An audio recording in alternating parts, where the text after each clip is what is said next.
The other week we went over my existing PS Vita collection because recently I've been collecting aggressively for the system and I wanted to do a video about the collection before it expands with all the new pickups. Now over the past couple of months I've gotten between 40 and 50 new games for the PS Vita collection. Instead of doing one huge pickups video covering all of those, I've decided to do it in groups of 10. So kick off your shoes and relax your socks because today we've got some awesome PS Vita pickups. Yes!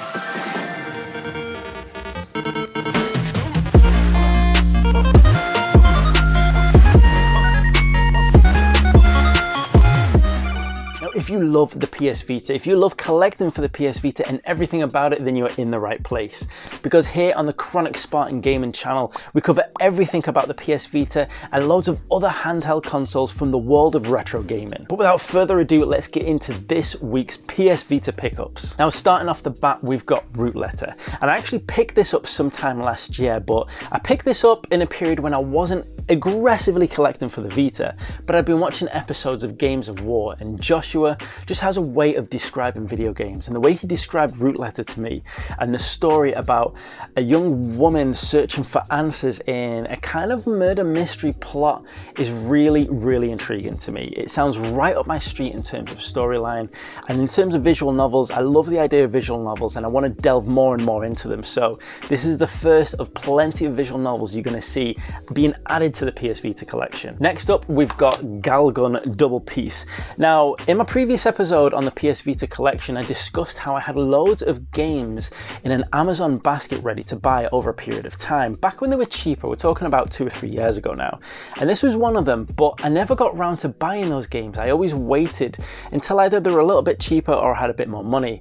And as we know with PS Vita games, they went up in price, or some of them just sold out outright. So we never managed to pick up those games.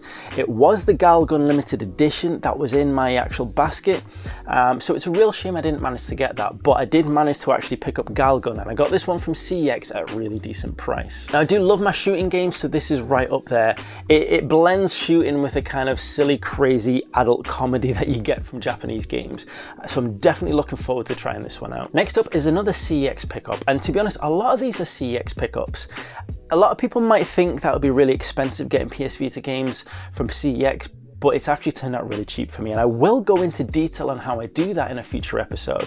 But anyway, we've got Trillion God of Destruction. Now, I've been on the fence about this game for so long, and a couple of years ago when I was first collecting heavily for the PS Vita, I walked away from this many times, but the more I've read about it, and the more I realise PS Vita games are going to be hard to get, I decided I want to get this one while it's still cheap. An interesting game where the main boss has 1 trillion hit points, and that in itself sounds like an interesting mechanic, so looking forward to trying this one out. Next up is Resistance Burning Skies, the not so good first person shooter on the PS Vita. And anybody who knows about Killzone Mercenaries knows what I mean. So Killzone Mercenaries and Resistance are 2 games I need to get for the collection. This is one I saw in my local CEX and I decided to pick it up straight away. Now I realise it's not meant to be as good as Killzone, but I do love the world of Resistance, and even a not great first person shooter on the PS Vita is something I'm interested in checking out. I actually personally have good hopes about this one. I'm looking forward to trying this one out. Next up is one of my favourites, and a game I first played on the PS Vita, and one of the first games I played on the PS Vita as well. It's the Sly Cooper trilogy. Now I've got these in digital format, Sly Cooper 1, 2 and 3, and the Sly Cooper collection comes with Sly 1 and 2 on the cart. It is a DLC for 3, but I already have that anyway. This is one of the collections that I mentioned in the buyer's guide that's going up in price pretty quickly, and I wanted to get this quite soon because it's a game I quickly fell in love with. I love stealth games, and I'm starting to really love 3D platformer games as well. And this is a wonderful blend between the two. It's not quite deep stealth, it keeps true to the 3D platformer vibes, but it's really unique and different to the whole Jak and Daxter and the Ratchet and Clanks we're used to seeing in that kind of world of gaming. The Sly Cooper collection, or Sly Cooper trilogy as it can also be known as, is a game that is going to be harder and harder to get, I believe, and one I'm really glad to have in the collection right now. Next up, and this is a personal favourite, F1 2011. Now I first played F1 2011 back on the PC years and years ago, and I never got fully into that because I always ended up putting the settings up too hard, too difficult. I tried to make it too much of a simulation, and as impressive as that game is in simulation mode, it just wasn't fun for me. I love Formula 1 and I've always loved Formula 1 racing games, and I decided to pick this up on the PS Vita because I think this is potentially the best Formula 1 handheld game available. And when I picked this up and started playing it, I put the settings down to a much more manageable level, and I've just had absolutely amazing fun. It's not perfect, the controls are a little bit slippy for a Formula 1 car for me, but still it's amazing to be able to experience those fast speed thrills, the pit stops and everything on a PlayStation Vita, and another one I'm really glad to have in the collection. Next up is Dragon Crown, and nothing really needs to be said about Vanillaware. This is one of the trilogy that is on the PlayStation Vita. It is Muramasa, Odin Sphere and Dragon's Crown. Now, not games that are related in terms of trilogies, but in terms of the developer, Vanillaware. They had 3 games on the PS Vita. So I've now got Odin Sphere and I've got Dragon's Crown. I do need to get Muramasa, but I missed out on a good bit on that for 50 quid. Everything I've seen since then has been 130 quid upwards, so I don't know. We might have to wait a while to get that one in the collection, but I'm really glad to get Dragon's Crown in the collection. I knew of Muramasa and I knew of Odin Sphere, but I didn't know of Dragon's Crown until recently. And when I searched for it, I managed to find a really good price on this one quite quickly. This one I got from eBay actually. Again, another good sneaky bid on eBay. I think if you're savvy and you're quick, you can find these good deals. And a lot of this collection, I'm glad to say, I probably paid around about 50 to 60% what the games are actually worth or going for on eBay. So PS Vita collecting is expensive these days, but I still think it's manageable and doable if you're careful. Next up, we've got Ridge Racer. Now I mentioned this in the buyer's guide. Now I did get some flack in the comments where people mentioned this was more like a demo than a fully fledged Ridge Racer. That is true. The content in this, the levels of content in it are quite low in terms of track, vehicles, etc. But what you cannot knock on this game is the sheer quality of the handling and the mechanics.